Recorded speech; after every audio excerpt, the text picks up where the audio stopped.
سیمای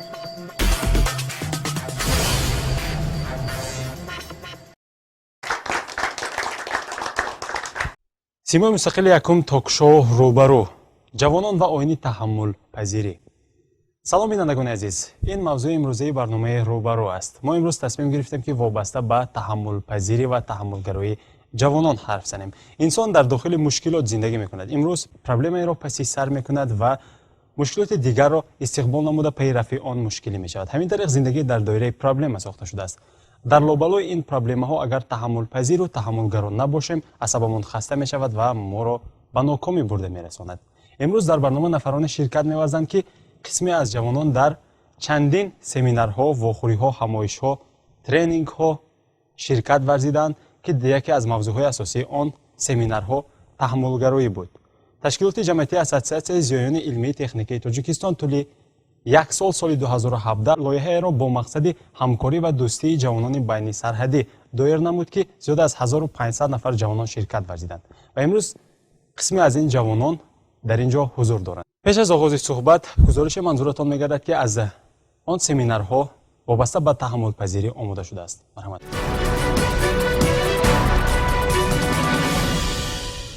شکایت از مناسبت سرد و خستگی عصب در جامعه ما معمول شده است. وابسته به تحمل گرایی و تحمل پذیری باشد کم اندر کم میشنویم. تحمل پذیری چیست؟ از کلمه لاتینی گرفته شده پرصبری، صبر کردن می باشد. این موقع فعال اخلاقی و روانی آمادگی به صبر به خاطر همگرایی بین گروه‌های گوناگون اتنیکی، گروه‌های اجتماعی به مقصد همگرایی با مردم مدنیت و فرهنگ دیگر ملت و دین می باشد. در دایره لایحه یک ساله تشکیلات جمعیتی اساسیاسیون زیایان علمی تکنیکی تاجیکستان که تحت عنوان تقویت همکاری جوانان در ناحیه‌های نزد سرحدی تاجیکستان و قرقیزستان شده گذشت، زیاده از 1500 نفر جوانان شرکت ورزیدند که یکی از موضوعهای اساسی سمینار ترینینگ ها تحمل پذیری بود. ترینران به جوانان آموزاندند که تحمل پذیری چیست، چه موقع دارد، برای چه لازم است. در سمینار ترینینگ ها مفهوم و ضرورت تحمل پذیری به واسطه عیانیت ها و بازی های منطقی و لکسی ها فهمانیده شد. اشتراکچیان با این مفهوم از نزدیک شناس شده تحمل پذیری را در دوام سال به نزدیکان و اطرافیان آموزانیدند. تحمل پذیری و تحمل پذیر بودن این مدنیت بلند انسانی است. یک نفر را شنیده توانستن و به فکرش اگرچه ضد باشیم هم احترام گذاشتن، زبان معاشرت داشتن از آیین انسانی تحمل پذیری شناخته شده است.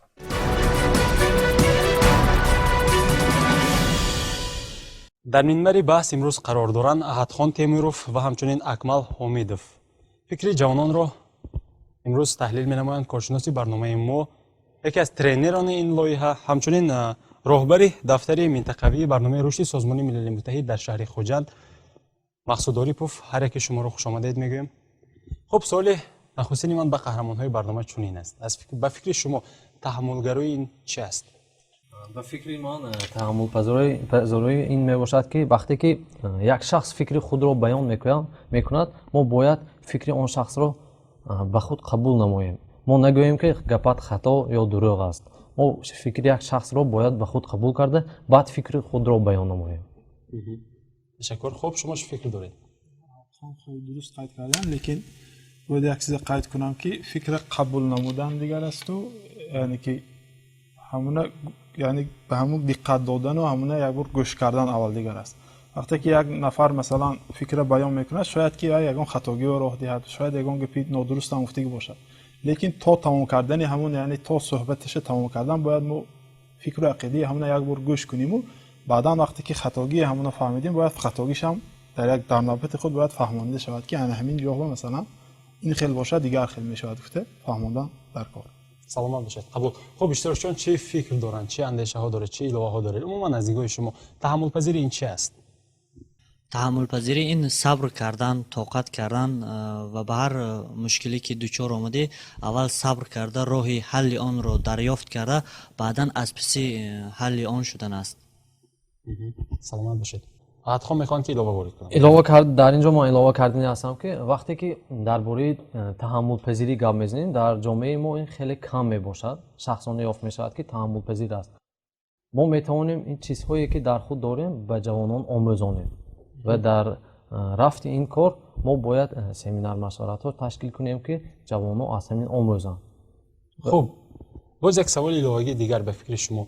ما اینجا از تحمل پذیری گفتیم و دوی شما در لایحه های ташкилоти ҷамъияти ассотсиясияи зиёни илмии техникӣ ширкат варзида будед ва шумо аз чандин семинар тренингҳо вобаста ба таҳаммулгароӣ гузаштаед.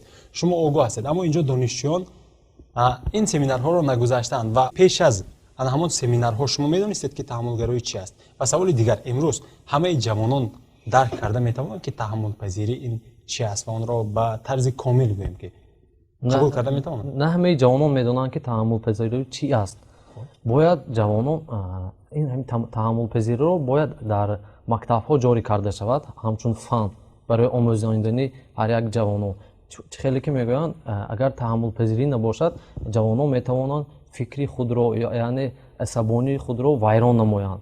هنگامی گفتگوی بین دو شخص میباشد. برای همین جوانان باید اساسا در همین تحمل پذیری رو به مکتب ها به دانشگاه ها داخل نمایند که تا که جوانان هم این چیز رو آموزند.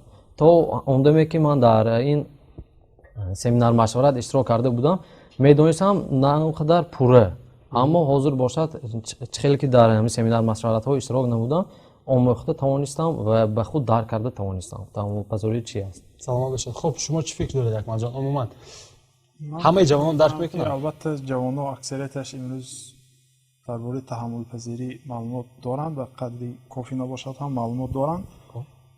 қисмати дигари саволе ки шумо гуфтед, яъне ки аз ҳамин семинарҳо шумо чӣ ба даст овардед, мо медонистем ки масалан таҳаммулпазирӣ чист, қисман медонистем, лекин лоиҳае ки мо иштирок кардем ин байни тоҷикҳову қирғизҳо буд, байни сарҳадӣ буд. агар шахсан худам мегӯем, агар байи мо маълум дониши мо нисбати ҷумҳурии қирғизистон ҳамсарҳад ки мо мебошем, нисбати онҳо тамоман дигар шуд. Масалан вақте ки ваҳо инҷо даъват карданду мо ҳамроҳи қирғизҳо вақте ки ин семинарҳо иштирок кардем, фаҳмиши мо нисбати масалан маданияти ваҳо, баъзи рафторҳое ки аз ваҳо омӯхтем, пеш масалан агар як соли пеш мо қирғизҳо ки рафтор мекардагӣ бошем, агар шояд биён агар мо мегуфтем ки инҷо тоҷикӣ гап зан мегуфтем. Вақте ки мехистеварз меомадам мегуфтем тоҷикӣ гап зан.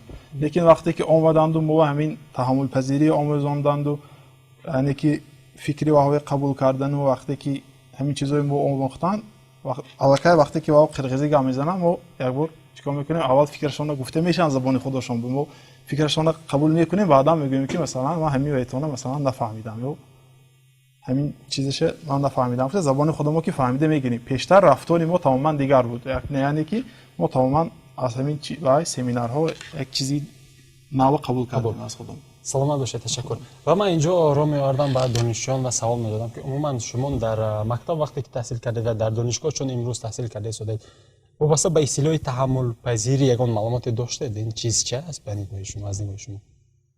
марҳамат. албатта чуноне ки қайд карданд, дар мактабҳо вақте ки таҳсил мекардем оиди мафҳуми таҳаммулпазирӣ камандар кам рӯбарӯ мештем, аммо вақте ки ба донишгоҳ дохил шудему фанни низошиносиро ба мо омӯзонданд, дар инҷо як мавзӯъ махсусан таҳаммул, яъне ки таҳаммул дар низо ба мо омӯзонданд ки он чӣ манфиат дорад, яъне ки дар ҳама гуна зиндагӣ ба зиндагӣ аслан чӣ манфиат дорад таҳаммулпазирӣ, яъне ки дар кадом ҳолат мо бояд таҳаммулпазир бошем, сабркар бошем. саломат бошед. хуб, шумо чӣ иловаҳо доред? яке аз консепсияҳои тарбия ба ҳамин тоқатпазирӣ ҳаст, яъне бояд ҳар як кас тоқатпазир бошад, ҳар он ақидаи дигарҳоро гӯш карданаш ба масалан кори дигарҳоро таҳаммул кардан тонад. агар вай таҳаммул кардан дигар касро таҳаммул кардан тонад, метавонад ки корҳои ва рафтори вай дигар кас таҳаммул кардан тонад, яъне ин аз худи одам вобаста. ина дар мактабҳо бояд ҳар як омӯзгор ин консепсияи тарбия дохил кардагӣ, яъне тарбияи тоқатпазирӣ, бояд омӯзгорон ба хонандагон омӯзанд ки онҳо тоқатпазир бошанд, яъне фикри дигар хонандагон вақте ки онҳо ҷавоб медиҳанд, ягон савол аз тарафи омӯзгорон шуд ҷавоб медиҳанд, ҳамон вақт омӯзгор бояд онҳо фаҳмонад ки шумо бояд ақидаи инро то охир гӯш кунем, чунки хатоям бошад гӯш карда шавад. ва агар диққат натему тоқатпазир накарда аз ними гапаш яъне бурем, агар вай дигар ҷуръати дуюм бора такрор кардан фикри дуруст бошадан гуфтанро надорад, чунки мумкин вай хато бошад, гуфта шубҳа мефурад. хуб, саволи иловагии дигар, чун шумо дар муассисаи таҳсилоти миёнаи умумӣ дарс мегӯед, шудааст ки боре масалан шумо вобаста ба таҳаммулпазирӣ масалан ба ҷавонон ҳарф зада будед ва умуман ана ҳамон синфҳои 10 ва 11 ро гирифтем. Онҳо огоҳ ҳастанд ки таҳаммулпазирӣ чӣ аст? албатта онҳо огоҳ ҳастанд, чунки манам бисёртар вақте ки ман ягон нафар хонда мепурсам, ягон нафаршон хеста сираз ақидию агар хато бошад, байнаш ба яъни луғмапартоӣ мекунам. Не, ман сразу ҳамон лаҳза ман ислоҳ карда мемонам. ин хислати бади инсонист, чунки байни сухани вая ҳам бурид, яъни консепсияи тарбия ҳамчун вақт ман хотиррасон карда онҳо ба мефаҳмам як бор, яъни аз фани ман бошад агар. саломат бошед. Хуб устод, мехостам фикри шуморо фаҳмида бошам вобаста ба навор, вобаста ба фикри ҷавонон умуман таҳаммулгароӣ чист гуфтем ва оё ҳамаи ҷавонон имрӯз ана ҳамин мафҳумро дарк карда метавонанд ба маънои томаш? ташаккур. албатта пеш аз таҳлил намудани субот ва умуман консепсияи таҳаммулпазироӣ гуфтан шарт аст, гуфтан ҷоиз аст ки таҳаммул аз калимаи арабӣ гирифта шудааст. решаи калима ҳамл кардан, бардошта тавонистан. На танҳо ба мазмуни ҷисмонан, мисол ҳомиладор мегузана, бардоштани ҷисмонӣ фарзанд дар бад, балки умуман тоқат карда тавонистан, сабр карда тавонистан, маҳорати гӯш карда тавонистан. агар ба он хотире ки мисоли оддӣ агар созгори инсонро ҳамтун як нигаҳ кунед, агар бадани инсон нигаҳ кунед, агар ба фикри ман ин тасодуф нест ки мисол ду гӯш асту як даҳон асту халос. яъне маҳорати гӯш карда мо ба авлотар меистад. бисёртар гӯш кун, камтар гӯй.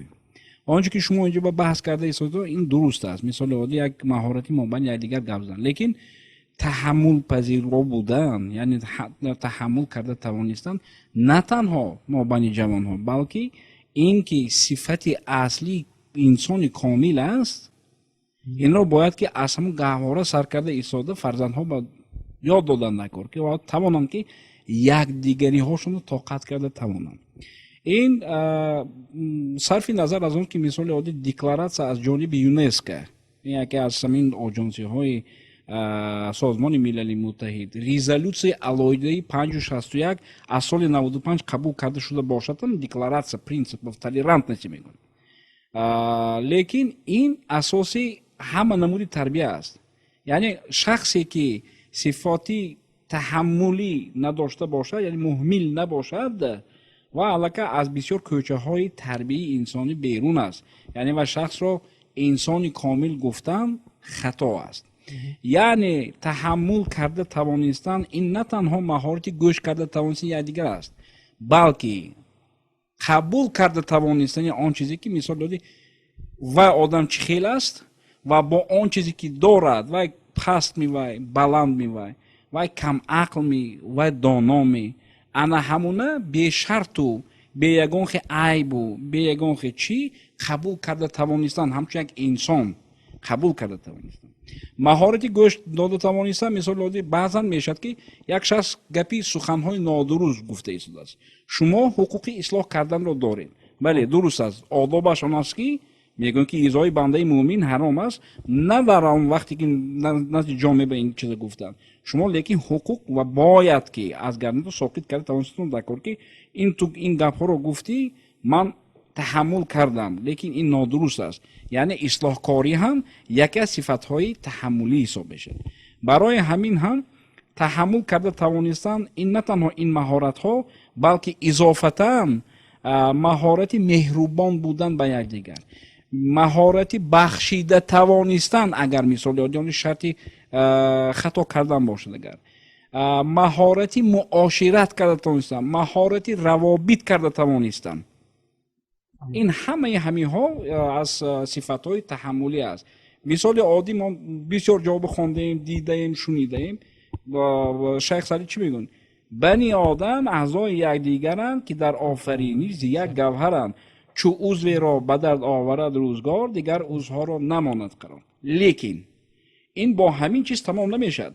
ду мисраи охиринаш аст ки бисёри ҷавонҳо аз ин чиз бехабар ҳастанд. ду мисраи охирӣ ин ки асос ва умуман мафҳуми ҳамин таҳаммула бефаҳмода метавонад ин аст. охири ҳамин мисраҳо: ту ки аз ғами дигарон бехабарӣ, нашояд ки номан ниҳан одамӣ. яъне бехабар мондан ин аллакай нотаҳаммул будан аст. تو باید که بیخبر نمانی. خبردار بودن به شرط به نمون روابط و معاشرت و قبول کرده توانستن هاکذا. این تحملی پس این اساسی تربیه این انسانی کامل است. یعنی انسانی کامل محمل از تحمل پرور است. تشکر زیاد استاد، سلامت باشید. و سوال دیگری من با قهرمان‌های برنامه چنین است: نبودن تحمل یا اینکه تحملگران نبودن، تحمل پذیر نبودن ما رو به کدام ورطه برده میرساند؟ پذیر نبودن ما رو به نزاع آورده میرساند. اولین درجه وقتی که جوانان همین چیز رو باید قید کرد که در جامعه ما جوانان خیلی بسیار در بین خود منشه میکنند، یعنی جنگ میکنند. وقتی که نمیدونن تحمل پذیری چی است، باید آنها دانند که تحمل پذیر باشند. وقتی که تحمل پذیر آنها بودن میباشند، نزاع سر نمی آید. وقتی که تحمل پذیر رو نمیدونن، نزاع به میان می آید. برای حل این معما ما باید نزاع و تحمل پذیر رو آموزیم. سلامت باشید. خب شما چه فکر دارید؟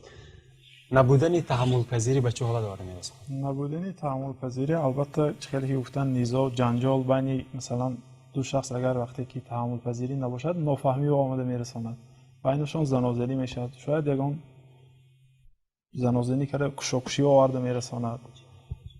نه فقط مثلا بین شخص، بین مثلا سرحدها شود جنجال کلانشون نشممکن. وقتی که تحمل کرده نمیتوانیم و یک کسی سخنش قبول کرده و شنیده نمیتوانیم، البته به آیندهش مثلا خطر به خطر آورده میرساند.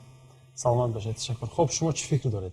مثلا در زندگی اگر شما مثلا پدرتان چیزی گفتن به شما مقبول نشد یا اینکه یا دوستتان چیزی گفت به شما مقبول نشد، اگر شما تحمل نکنید چی حالت‌ها رخ داد؟ مثلا شما میتونید از زندگی خود یگان واقعه اگر باشد نقل کنید.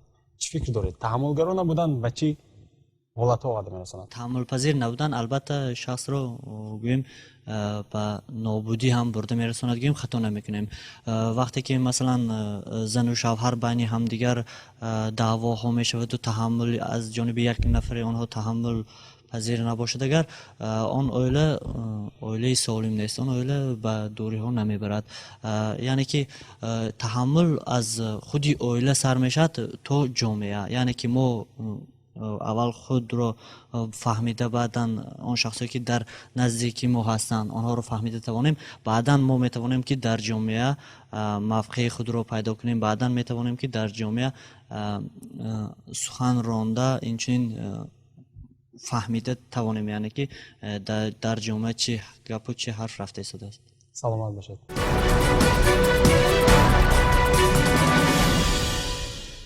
فکر این دو جوان و دیگر فکرها رو چگونه تحلیل می‌نمایید و همچنین تحمل پذیر نبودن به چه حالت‌ها آورده می‌رساند؟ عموما خیلی که طرف مثبت تحمل بودن رو دیده برآمدیم، طرف منفی هم تحمل پذیر نباشد البته یک آثاری منفی هم میباشد. گپ در سر آن که مثال عادی اینها گفته دادن که در چهارچوبه لایحه با قرقستان با همسرحد همسایه های نزدیکی ما اینها قطعی ایستاده میقدر ترینینگ ها گذاشتن، درس ها گذاشتن. از همون چی نشانندگیتان معلوم بود که قرقیز با تاجیک وقتی که یزدش رو دید با آغوش گرفت و هاکذا. بله. اینا بینید که از جهت دینی گرید اگر مابین فرقیت مابین تاجیک ها و قرقیز ها یگان خیلی فرق نیست. یعنی آنها هم در دین اسلامند و تاجیک ها هم در دین اسلامند، لیکن از جهت عرف و عادت و کاربری فرقیت کلی است. بله. آن عرف و عادتی که تاجیک ها دارن قرقیز ها ندارن، آن عرف و عادتی که قرقیز ها دارن تاجیک ها ندارن.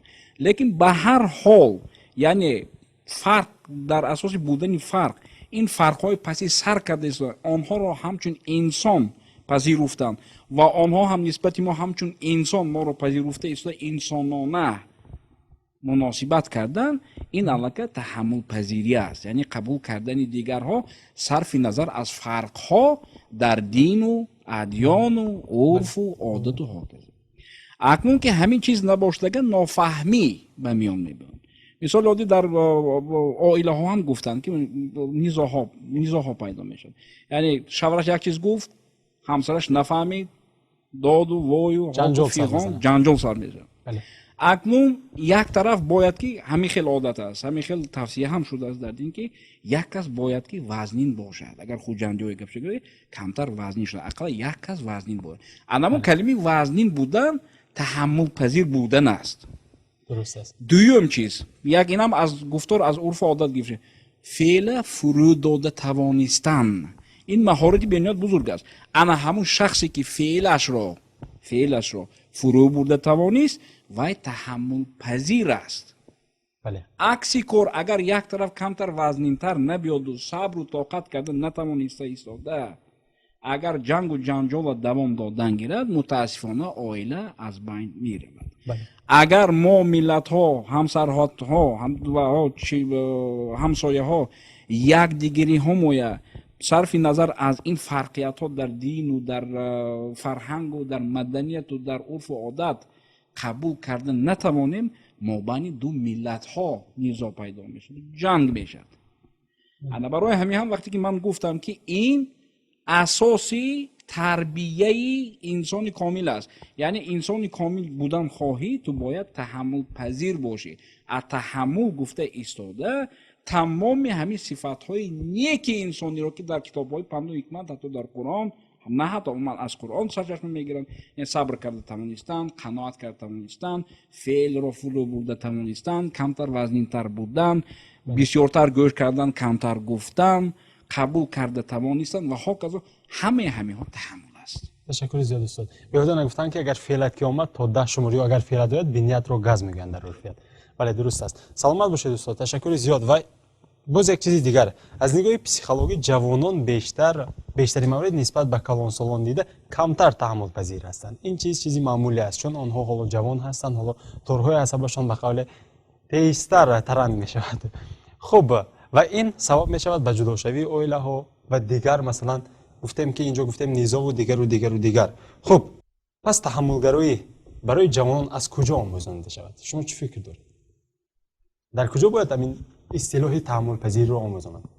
ман фикр мекунам ки аслан таҳаммулпазирӣ аз оила, ҳар як оила яъне сарчашмаи асосии ҳам тарбияи ахлоқӣ, ҳам тарбияи маънавӣ ва ҳам тарбияи ҳамин таҳаммулпазирӣ барои кӯдакон мебошад ки кӯдакҳои мо бояд ки аз оила фарзандои худамоя тарбия кунем дар ҳамин рӯҳияи таҳаммулпазирӣ.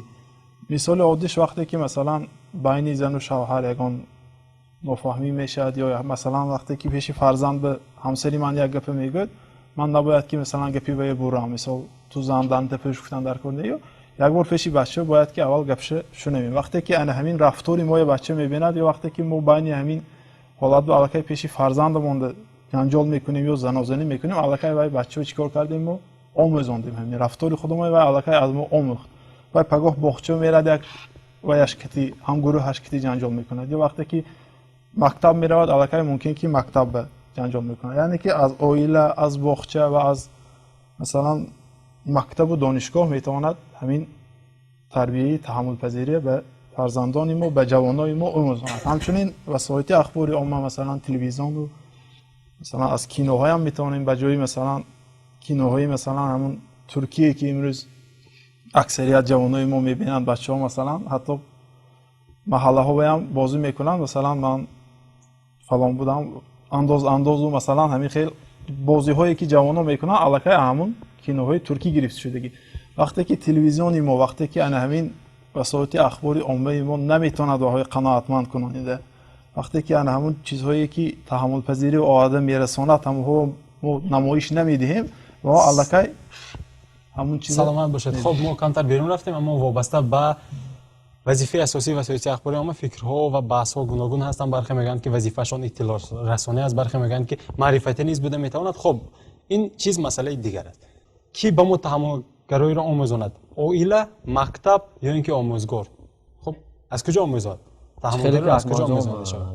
гуфта буданд аз оила, аз омӯзонидан низ хеле осон мебошад. хеле ки акмалҷон гуфтанд дар назди фарзанд ҷангу ҷанҷол, ин хеле кори бад мебошад ки дар пеши фарзанд ҷанҷол намоем. вақте ки дар пеши фарзанд мо ҷангу ҷанҷол ё гуфтаҳои бадро мегӯем, ин хеле ба рӯҳан ба фарзанд ин таъсири бад мерасонад. Таъсири барои бад ҳамин мо бояд аввалин дариҷа чиқадар гапамо ки набошад бояд мо аввал худомо таҳаммулпазир буда баъд вақте ки бефарзанд ҷои хонаи дигар медорем бояд ба занамо ё ба занҳо ба шаварашон фаҳмонанд ки таҳаммулнок бошанд ки то ки фарзандашон аз ҳамон чиз зарар нагиранд, яъне таъсири сахт нагиранд. акун дар бораи аз куҷо омӯхтани ҷавонон ё ки ҷомеа гӯем бояд ҳамин таҳаммулнокиро як фан боин карда ба мактабҳо ҷорӣ намоянд ё ки ба донишгоҳҳо ҷорӣ намоянд ки то ки ҷавонон омӯзанд. қабул. хуб ба фикри шумо ҷавонон таҳаммулпазирӣ аз куҷо бояд омӯзонида шавад? аз оила, аз ҷомеа ё ин ки аз ягон омӯзгор? намунаи ҳар як фарзанд падару модараш ҳаст мегӯянд.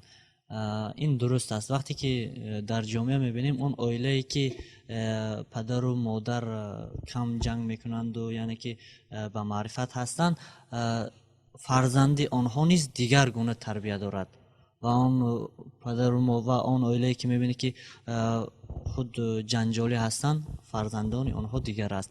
яъне ки таҳаммулпазирӣ манша мегирад аз оила, яъне ки бояд падару модар барои фарзанд худ намуна бошанд.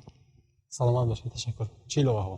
اینجا گفتن تحمل پذیری از اویلا تحمل پذیری این کار اهل جامعه باید ما همه جامعه به تحمل پذیری رو به جوانان به نورسان به کودکان به اون خردسالان آموزیم. یعنی این کاری اهل جامعه است، نه کاری اویلا یا کاری علاهیده یک است. ما باید همه وقت همه حالت به جوانان به نورسان تحمل آموزی در همه زمینه آموزیم. همه زمینه باید بر خاطر رسان کنیم. فهمم. قبول. تشکر. набудани таҳаммулгароӣ ба маҳалчигӣ низ бурда мерасонад.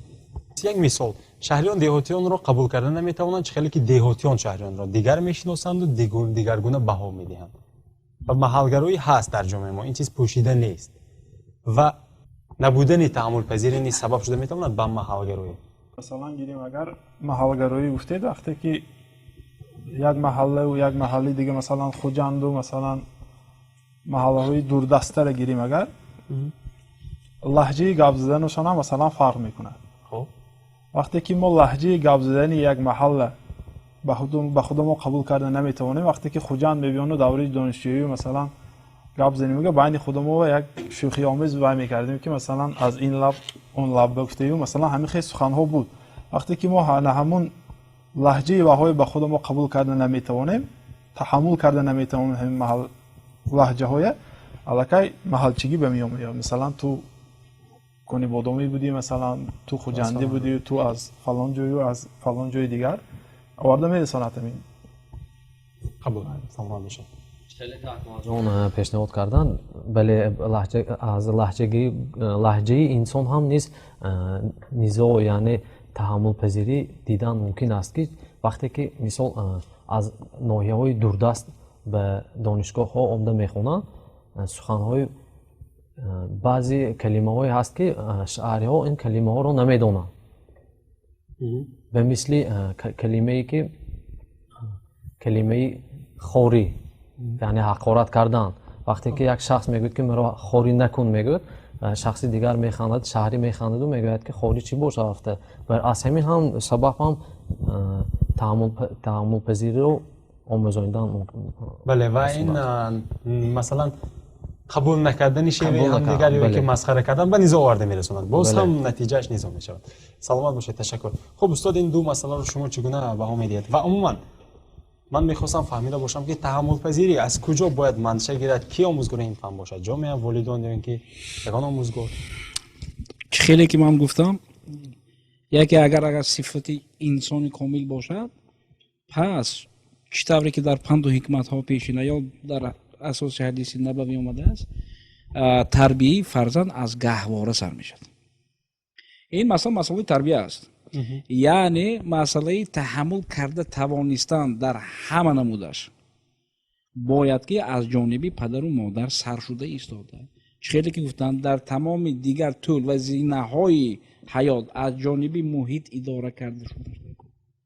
ва мо бояд мо ҷомеа гуфтем, лекин ба савол он ки ки он ҷомеаро ташкил мекунад? ин ҳар яки ману шумо ҳастем. яъне ибрати таҳаммул мо худо мо ҳастем. ҳам субъект ҳам объекти таҳаммул ин ману шумо ҳастем. بله. اگر ما خودمون احترام کرده نتوانیم هیچ کسی دیگر ما احترام نمیکنه. همه من و شما اگر چکه گیریم اگر این یک بحر است، یک جامعه است. یعنی تحمل این مسئله و صفات نوگانی و نیک شدن از روز تولد شدن تا رفتن است. برای همین هم پیشترش گیرید اگر شنیده باشیدم و کرده باشید تربیت فرزند حالا که باید در بطن مادرش هست همون وقتها مثل جنگ و جنجال نکرده در عائله بسیارتر موسیقی گوش کردن همین تاثیر میکند. پیش نه اگر گیرید اگر پیش از دنیا آمدن علاقه کاری تحمل پروری را در فرزند سر کردند. بله همین است. این بسیار و سوال شما با آنی که مثال آدم نمیتواند صرف نظر از محله به محله تقسیم کرده ایستاده قبول نکند مسخره کند یا حقارت کند حقیری یعنی پس زدن است. همین کار میکردگی و علاقه آدمی تحمل نداشته است. یعنی عموما بوی تحمل از وی آدم نمی بیاد. ما خیلی که سر کردیم بنی آدم اعضای یکدیگرند موضوع است که همه از یک پدر و مادر شدگی وقتشنده. بله این خلکش نیست که و از دیگر محله است و من از دیگر من شهری و قشلاقی نه. همه نزد خدا به یک است. همه یک خیله برای حقوق دارند. یک خیله مسئولیت همچون انسان نزد خودش به همچون انسان نزد محیط به و همچون انسان نزد جماعت به دارد و از این مسئولیت ها نباید گرد باید تحمل پرور باید شدن نکن. سلامت باشید دوستان. تشکر زیاد.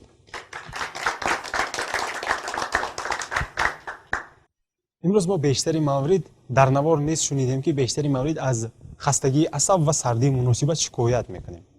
پس چرا در جامعه امروزه ما تحملگرایی رشد نکرده ایستاده است؟ چه فکر دارید شما؟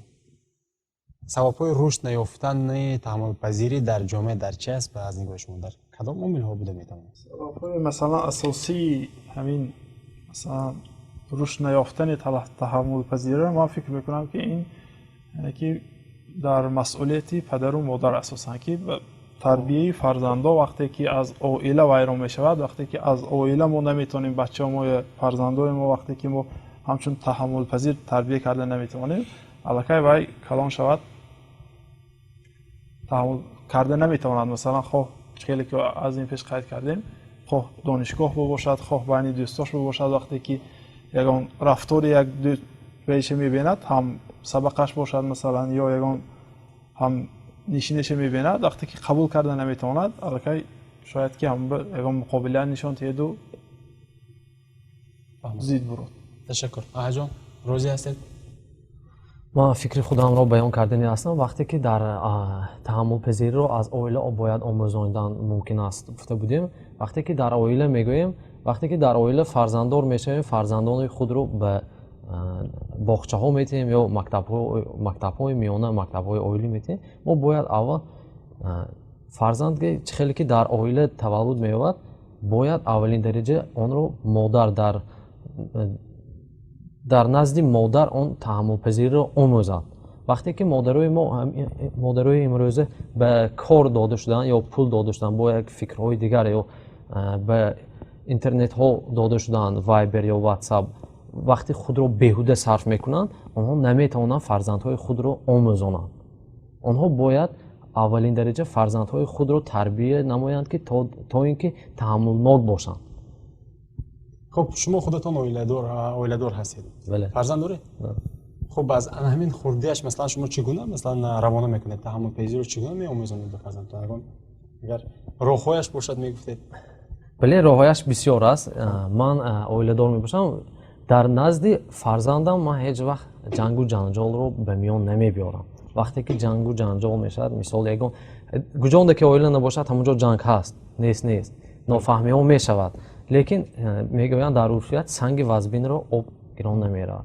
وقتی که فکری مرا همسرم قبول نمیکند یا فکری وی رو من قبول نمیکنم من خودم باید اول تحملناک باشم. وقتی که من تحملناک میباشم یا وقتی که در نزد فرزندم میبیند که من چقدر همسرم бетаҳаммул гап зада истодааст, ман бояд таҳаммулнок шуда фикри онро қабул намоям ё гӯш кунам.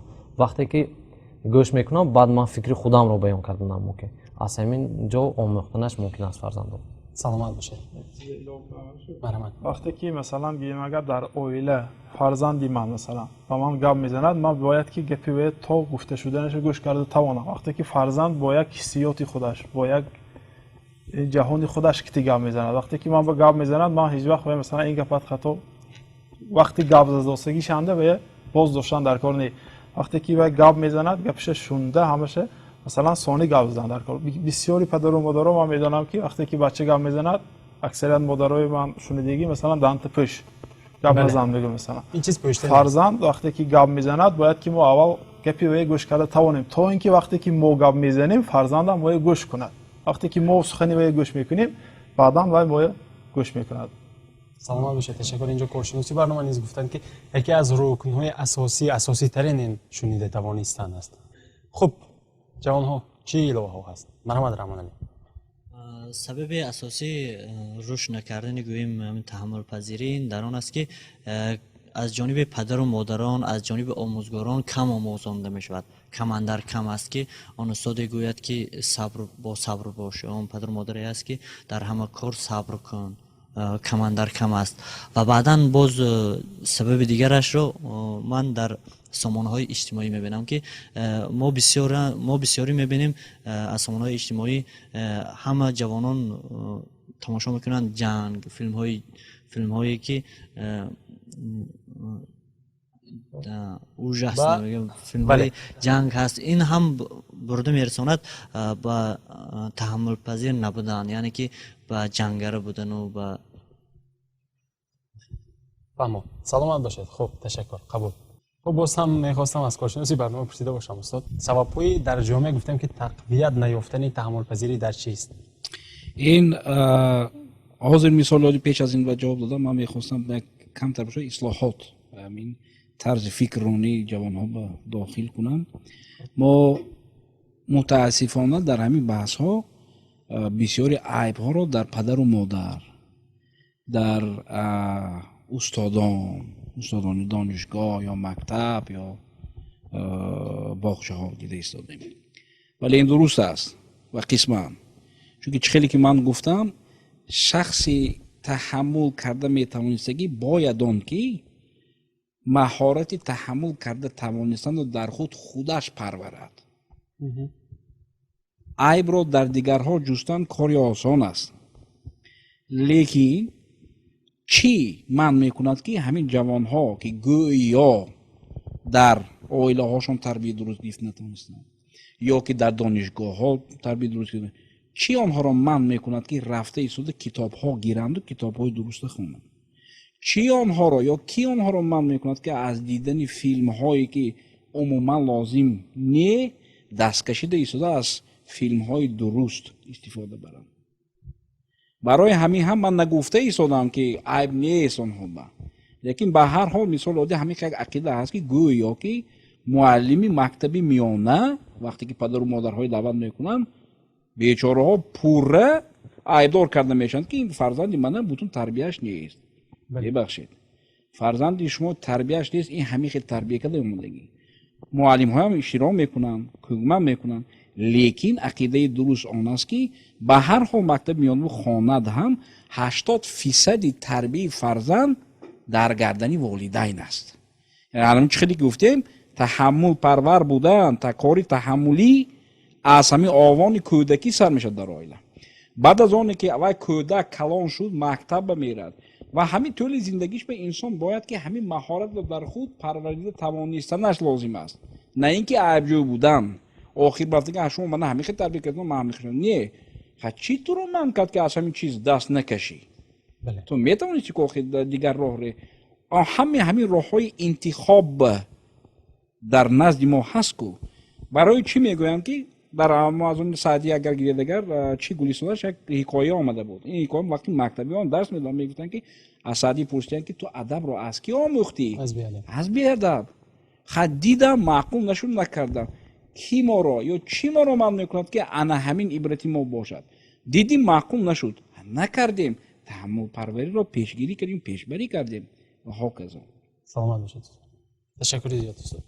خب در انتها میخواستم خلاصه های شما رو فهمیده باشم چی فکر دارید و چی گفتنی هستید با اون جوانانی که این لحظه ما رو از پشت مانیتورهای خود از پشت اکرانهای خود میبینند. مرحبا. ҳар як ҷавон бояд аз болои худ аввал кор кунад. вақте ки ҷавон худ таҳаммулпазир нест, таҳаммулпазириро намедонад ё наомӯхтааст, он шахс наметавонад ки фикри як шахсро қабул кунад. ҳар як ҷавон бояд фикри шахси дигарро ту кардӣ, ту ё гапат хато нагуфта, гапи он шахсро набурида, онро чӣ хеле ки аст ҳамон хел қабул кунад, ё тарзи либоспӯшӣ, ё тарзи гаштани ҷавонон. ҳозир дар ҷомеаи мо ҷавонон ба либосҳои миллии мо гузашта истодананд, чӣ хеле ки либосҳои миллӣ мепӯшанд, и вай либоси бенур пӯшидааст ё куртаи дароз пӯшидааст, духтарои масхара мекунанд. набояд ин корҳо ба миён биёяд, гапҳо ба миён ояд. пеш аз ҳама мо худамро ислоҳ кунем. худамон вақте ки таҳаммулпазир бишем, ҳар як ҷавон худаш вақте ки худаш таҳаммулпазир ҳис мекунаду масалан худаш таҳаммулпазир мешавад, фикр мекунам ҷомеа ислоҳ мешавад. саломат бошед. мо ҳар як нафар бояд таҳаммулпазир бошем. вақте ки мо таҳаммулпазир бошем, мо хушбахт шуда метавонем. таҳаммулпазир агар дар зиндагӣ таҳаммул кунем, агар хушбахтӣ насиб мошад, масалан гуфтанд ва сабр кунем, аз ғура ҳалво мешавад. яъне сабр кунем, дар ҳақиқатан аз ғура ҳалво мешавад, яъне ғура пухта мерасад. ман ба муроҷиат карда гуфтанам ки ҳар як кас дар зиндагӣ таҳаммулпазир бошад, яъне вазмин шавад, яъне сабру тоқат кунад. албатта сабр талх аст мегӯянд, аммо меваи ширин дорад. ҳамин аст, яъне ки мо албатта бояд ба сабр бошем, бо тоқат бошем, чунки охираш хуб шавад. саломат бошед. хуб устод, барои таҳаммулпазир будан ва барои дар ҷомеа тақвият додани таҳаммулпазирӣ, умуман барои худамон таҳаммулпазир буданамон мо чӣ корҳоро бояд анҷом диҳем? чӣ дастурҳо барои мо кӯмак мекунад? ман бозгашта ин як шиор аст, ин як насиҳат, як тавсия рекомендация, тавсия ба тамоми ҷавонҳо, умуман дар симои ҷавонҳо, тамоми одамоне ки ин барномаро дида истоданд кардани мехоҳам, мо бояд таҳаммулпарвар бошем. аввал пазируфта тавонистан ин як ҷанг, парваридан дигар ва таҳаммулкор будан дигар аст. ин ҳама ин маҷмӯан як кор аст. алаку чӣ хеле ки баргашта ба он яҳкумин интиқоди гирифта шуда ки калима аз калимаи арабӣ ҳамл кардан, бардошта тавонистан буд, яъне шахси таҳаммулкор ки будааст, шахси пурбардор будааст. аз ҳамин ҷиҳат ман мехоҳам ки ҳамин ҷавонҳо пурбардор бошед, вазнин бошед, сабру тоқат карда тавонед. дигарҳоя ҳамчуноне ки онҳо ҳастанд ҳамон хел эътироф кунед, қабул кунед, эҳтиром кунед, гӯш кунед, агар тавонед кӯмак кунед. ана ин ҳамаша гиридагар боз ҳамон таҳаммул аст. яъне таҳаммул карда тавонистан ин асоси тарбияи ҳар як инсон аст. таҳаммулпарвар бошед. саломат бошед устод. бинандагони азиз, мо ба интиҳои барномаи рӯбарӯ расидем. имрӯз мо вобаста ба оини таҳаммулгароӣ ва ҷавонон сухан гуфтем. дар барнома дар минбари баҳс қарор доштан ду нафар иштирокчии лоиҳаҳои ташкилоти ҷамъиятии ассотсиатсияи зиёни илмии техникаи Тоҷикистон шуморо хушомадед мегӯем ва дигар донишҷӯёни донишгоҳи давлатии Хуҷанд ба номи академик Бобуҷон Ғафуров фикри ҷавононро таҳлил намудан. коршиноси барномаи мо, яке аз тренерони ин лоиҳа ва ҳамчунин роҳбари дафтари минтақавии барномаи рушди Созмони Милали Муттаҳид Мақсуд Орипов. ташаккур ки дар барномаи мо ширкат варзидед. мо аз таҳаммулпазирӣ сухан гуфтем. инсон бояд равонӣ ба таҳаммулпазирӣ омода бошад. таҳаммулпазирӣ аз оила манша мегирад ва баъдан дар ҳар як инсон ташаккур меёбад. бинандагони азиз, ман ба шумо зиндагии осоишта ва таҳаммулпазириро хоҳон ҳастам. то барномаҳои дигар, худоҳофиз.